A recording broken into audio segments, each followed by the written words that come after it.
ঢাবি অধিভুক্ত ৭ কলেজের ভর্তি পরীক্ষা কিন্তু এখনো সম্পন্ন হয়নি। ভর্তি পরীক্ষা কবে হতে পারে সে বিষয়ক একটি সিদ্ধান্ত আমরা জানতে পেরেছি, যেটি প্রকাশিত হয়েছে দ্য ডেইলি ক্যাম্পাসে। সেখান থেকেই খবরটি পড়ে শোনাচ্ছি। আগামী আগস্ট এবং সেপ্টেম্বর মাসে রাজধানী ঢাকার ৭ সরকারি কলেজের স্নাতক ২০২৪-২৫ সেশনের ভর্তি পরীক্ষা অনুষ্ঠিত হতে পারে। বিষয়টি নিয়ে চূড়ান্ত সিদ্ধান্ত আসতে পারে আগামীকাল বুধবার, অর্থাৎ এটা ১৮ জুনের নিউজ। আজকে ২৩ জুন। ৭ কলেজের অন্তর্বর্তীকালীন প্রশাসনের এক সভায় এই সিদ্ধান্তটি আসতে পারে। চূড়ান্ত সিদ্ধান্ত এখনো পর্যন্ত জানা যায়নি কিন্তু।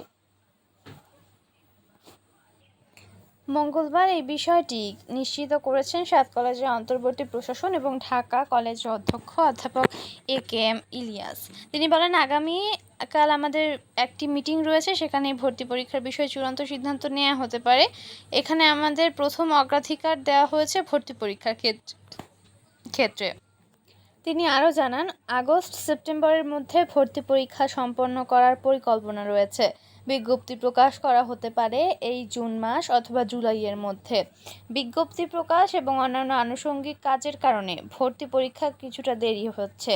তবে গত বছরে আমরা ক্লাস শুরু করেছিলাম ২০ নভেম্বর। তার ২ মাস আগে ভর্তি পরীক্ষা নিলে কোনো সমস্যা হবে না বলেন অধ্যক্ষ ইলিয়াস।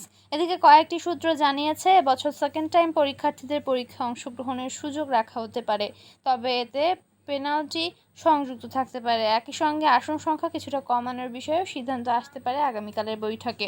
এ বিষয়ে পরবর্তী কোনো আপডেট এখন পর্যন্ত আমাদের হাতে আসেনি। আপডেট আসলে অবশ্যই আপনাদেরকে জানাবো।